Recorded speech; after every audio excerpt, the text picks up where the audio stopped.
Welcome to Valley Viewpoint. I'm Roger Johnson. My guest is Daniel Biggs. He's the producer of a new program that has just begun to air on Blue Mountain Television called Secret Life of the Forest.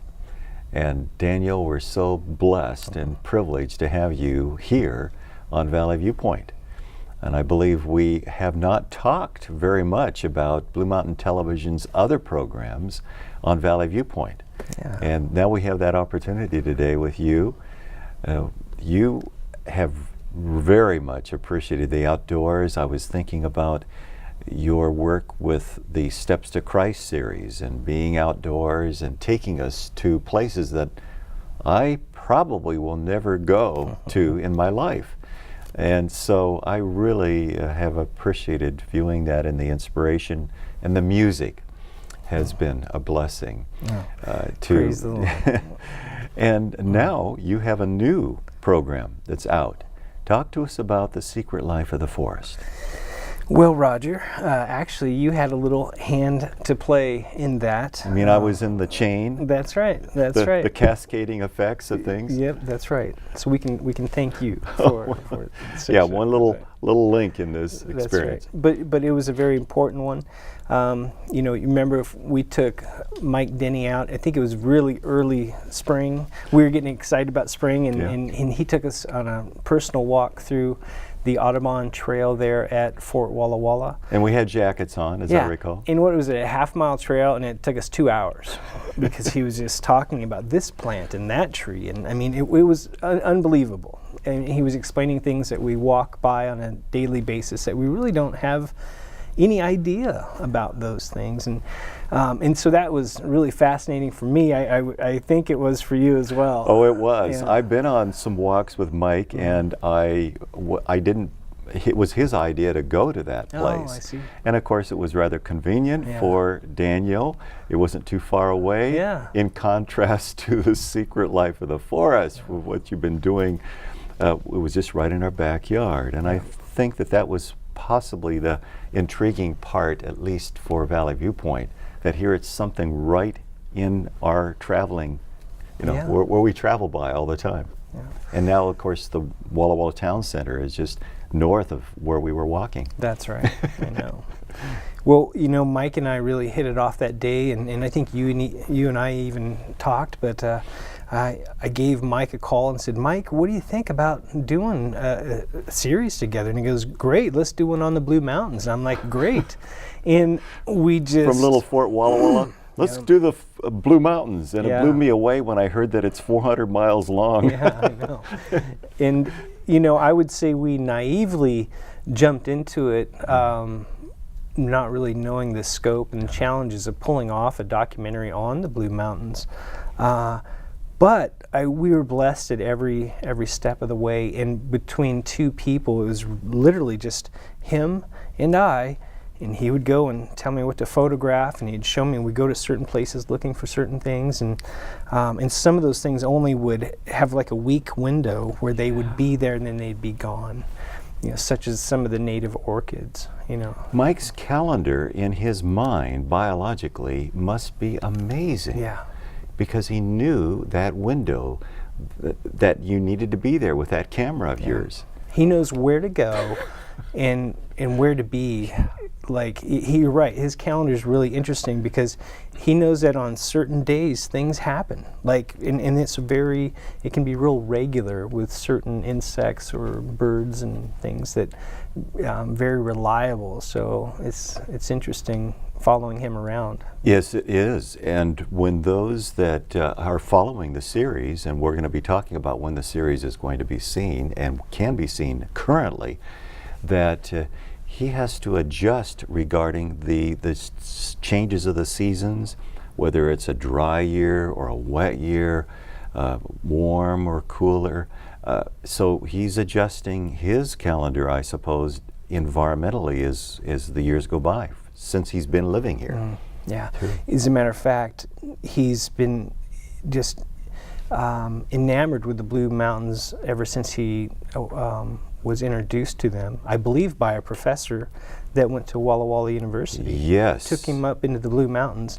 And I think Mike was a little sulky about living here in Walla Walla. I was wondering, because he just came from Africa, and he loved the outdoors, and then with all these butterflies, Yeah. and it was Al Grable, Professor Dr. Grable. Okay. He said, well, Mike, if you really want to get into it, get up into the Blue Mountains. And that really took him out of his depression from all the incredible African experience. Good point. That was it. And so he's literally been keeping an eye and studying those Blue Mountains for 40 years.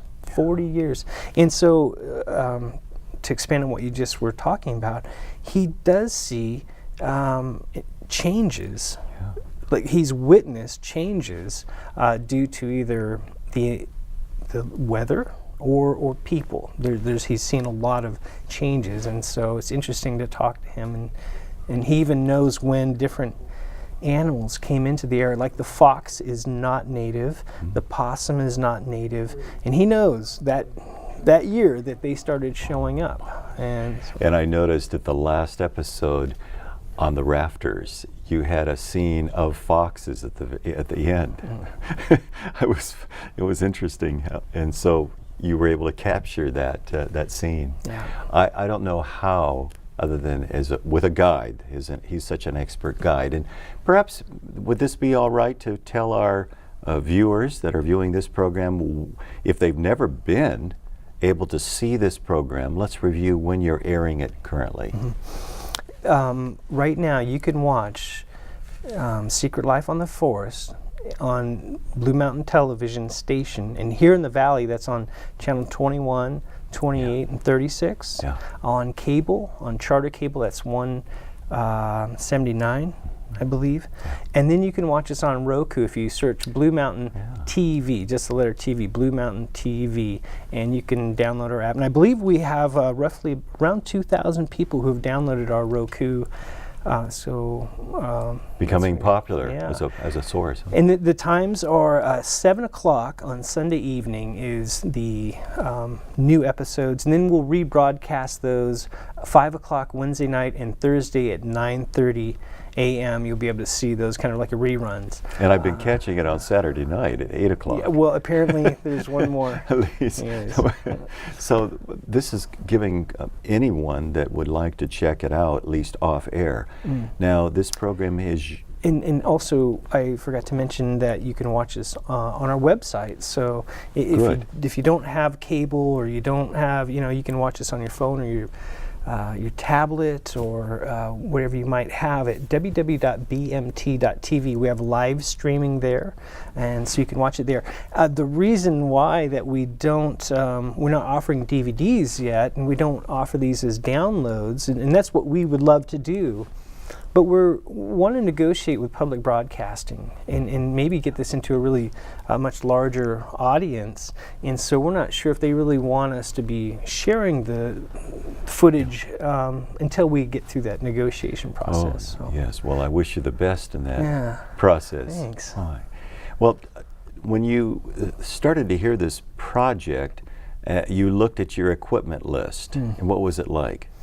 Well, it was just some personal cameras, gear that I have at home. I didn't really have much, and Mike would take me out, and he goes, "Oh, can you get a picture of that bird?" And it's a quarter mile down the road, and just his eyes are still good, aren't they? Oh, his eyes are excellent. And so I'm trying to get footage of this bird and it just wasn't working, the equipment I had. You really need a serious telephoto lens. It was $70,000 for a Nikon, a big, beautiful wildlife, professional. Did I hear you correctly? 70,000. Oh, that's a good share of Blue Mountain Television's budget. Yeah. For a year. Yeah. And Lowell, our manager of Blue Mountain Television, can probably sympathize, because I think they just purchased a $60,000 lens for a church here in town. So, so quality optics. $60,000 lens at $70,000, $60,000. Yeah. Well, that gives our viewers and me. I didn't know big purchases were going on right now for lenses like that. Well, here's the interesting thing. I couldn't afford $70,000. So I was like, what can I do? How can I get creative? What would you do? Well, I went online and they have these new point and shoot cameras. That basically is a lens that's attached to the camera, and it's called a super zoom. And this is the Nikon P900, and it has a 2,000 millimeter zoom, which is even 1,000 millimeters more than the 70,000. And the camera's for $550. Now, go figure. I mean, The I'm saying optics aren't there. The optics aren't. It's not a big, beautiful precision ground piece of glass that you can shoot low light. So it has a smaller lens, and so in consequence, when it comes to nighttime shooting and low light, there's a sacrifice there. Okay.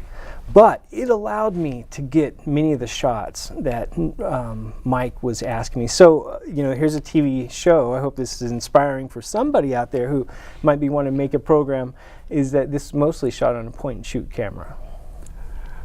And when you say point and shoot, that is something that is small. It's not professional. I hate to say it. It's not a professional way to go. But I think Nikon would. They ought to know about it, right? Anyways. Well, I believe that something else was going on. There was another factor, as you say, going on in the beautiful results of what we see every half hour, where the next show comes out, and you just finished The Rafters. And what is the next one coming out? Can you tell us what the topic will be on the next sequence? Yeah, I can tell you. I believe we jump into a little bit more raptors, and we go into so we see a little bit about some eagles and things like that. I believe is in the next one. So, and then phasing into other sections. But we still have wolves and bears and cougars to come. So. Yes. Well, we'll take a break, and we'll be right back with Dan. And he is the one behind this camera, this point and shoot camera, which has some marvelous very marvelous inspirational shots on The Secret Life of the Forest. We'll be right back.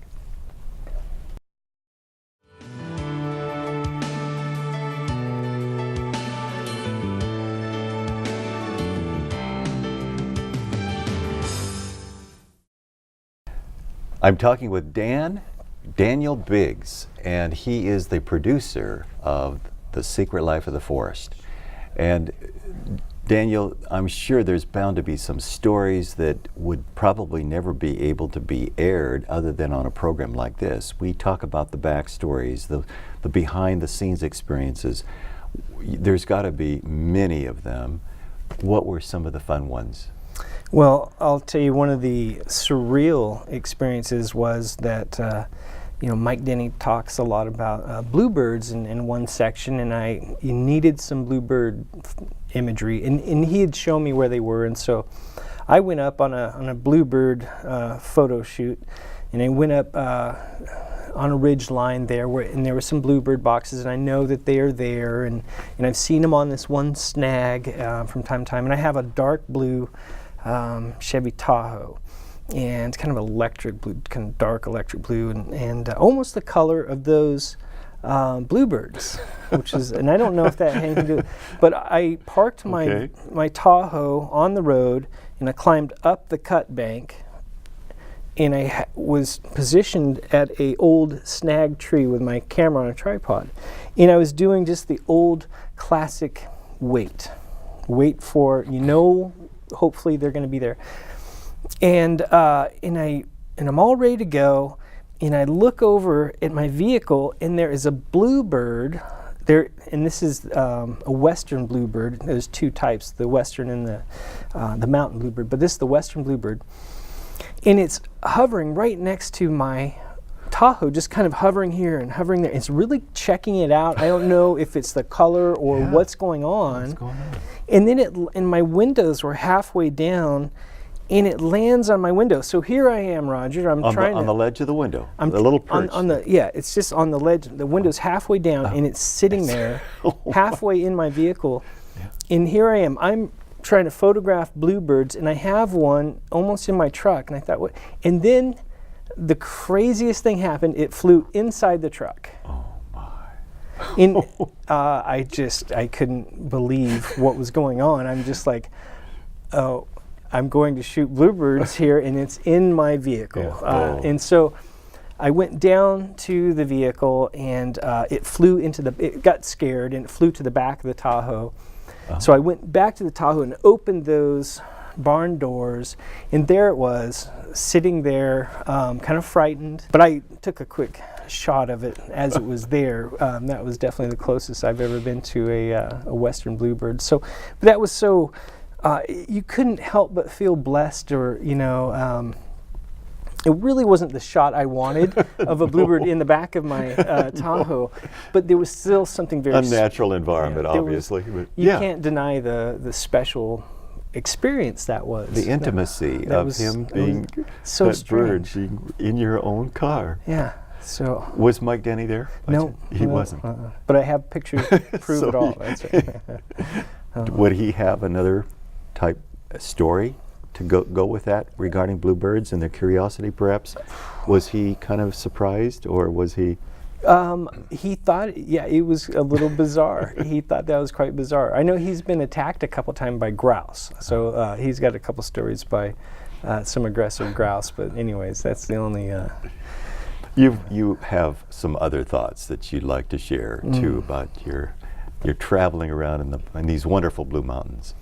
I think one of the deep spiritual lesson that I was able to see that we don't recognize was the relationships, the relationship between the soil and the plant, and the relationship between the plant and the insect, and between the insect and the bird, and the bird and the trees, and so really the whole nature is a scheme of relationships, and it really boggles my mind how you would evolve into something like that. I don't know. When you have these relationships that require each other, it's in the designs in nature are absolutely beautiful. There's so many amazing patterns and colors and things. God is a lover of beautiful designs. He loves beautiful things, and He's adorned this world with things that are so beautiful and so beyond our comprehension. You know, Roger, as a photographer, I was looking at the sunset the other day, and I'm just like, Lord, if only we could appreciate our eyesight. I mean, if only we could appreciate our eyesight, how phenomenal it is and how beautiful it is. Sometimes we just need to, we get so caught up in so many other things, but it's phenomenal, the ability to see and then to hear beautiful music. What I've seen is that the Lord has designed this planet to be sustainable and to have beauty. But I don't know. But I think our relationship with nature is off. I think it's needing some repair. And as a matter of fact, people really weren't lured into the mountains. It was more of a recent thing. We're realizing that there is spiritual value to going to the mountains. Before, it was just something to go and rape for whatever. That's where we get our wood. Yeah, it's a cornfield, mow it down, and it'll grow back. But that's not true. Wow. You have made some beautiful use of an object that goes up into the air.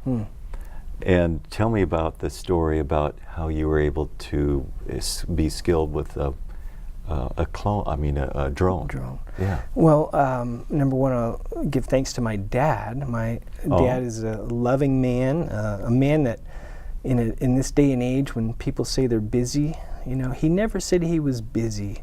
When somebody needed something, he just helped. He never said he was too busy. And can you imagine in this day and age? But my dad, I love him to death, and he's such a great role model. But he gave me my first camera. And then as we were entering into some of the production, he says, "Hey, son, let me get you a drone." So he donated the drone to me for the cause, and so I've learned to fly that. And there's a bit of a I don't know if this is the wrong word for it, pucker factor, when you're flying it for the first time because you are afraid to wreck it and things like that. But over time, I've become more and more comfortable, and it is an amazing tool to have. It's what's called a gyro-stabilized image. So even if the wind is hitting, the footage is still cinematic and flawless. It's incredible. It's an amazing tool. And only years ago, they would have to use a helicopter to get some of the shots that we're getting. And now we can get shots that are amazing, very affordable. And so it's been a joy and really has enhanced the production. It certainly has. Yeah. It's just been wonderful to see that experience and see the tamaracks as they turn in the fall and see them from above. And what you do with that is so appropriate and so beautiful. There is a symphony that happens as a photographer when you're at the right place and say the flowers are blooming or there's the fall color that's going on, but there's a time where it's in its beauty, in its splendor, but the light is right where it needs to be. And there have been moments in my photographic career where I'm just like, it feels like a symphony and everything is coming together. The lighting, the fall color or the spring or everything is just, and it's like, wow. I mean, it really sets you back. It's amazing, The music has been just wonderful, and that's part of your gift, I believe, Daniel, to try to use music in an effective way. The one time when in the owl episode with incredible coverage of the owls, I think you used some like Star Wars footage, not literally, but I mean there was a lot of battle kind of scenes of controversy because the owl is quite an aggressive person out there when he's hungry. Well, so to speak, not a person, but I can reveal something that you'll learn later on is that the great horned owl can lift, typically eagles, big raptors can lift about half their body weight. But a great horned owl can lift 2.5 times its body weight. So if you can imagine... Now wait, so the eagles, They can lift half their body weight, but the great horn can lift 2.5 times its body weight. How can that be? It's incredibly strong. So can you imagine, me picking up 2.5 other guys? But that's what you have to think. I mean, that's how powerful they are. So no wonder you use some powerful music bed describing some of those wonderful creative experiences. Well, the visual makes you think. Visual things make you think. An image makes you think. But the music enters another dimension where you're actually enhancing the feelings and maybe influencing how you think. Because there's some pieces that, like when we talk about invasive species, I play some sad music. Yeah. When you look at some of these hillsides that have been ravaged by the yellow star thistle and some of these plants that are taking over, that are robbing all the other native plants. Parasitic, in other words, they take, they don't give. There's not a symbiotic experience. It's pretty devastating and it's pretty sad, it really is. Well, we have just a few minutes to talk about how a person that maybe has just joined us, how do they see what we're talking about? The secret life of the forest, that's what we're talking about.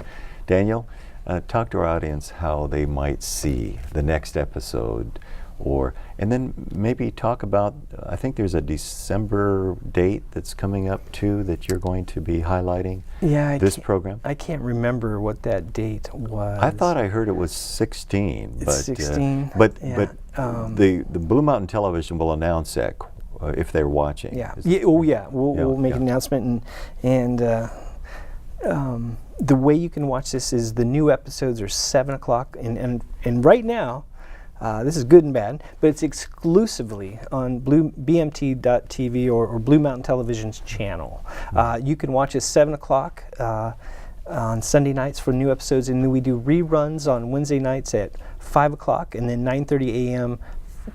Thursday mornings. You can watch the rerun. And for some reason, I see it on Saturday night at Yeah, 8 o'clock and too. I didn't realize that, but that's good. And of course, you can watch us on www.bmt.tv. You can watch us on your computer or your laptop or your phone or anywhere you would like, and also on Roku.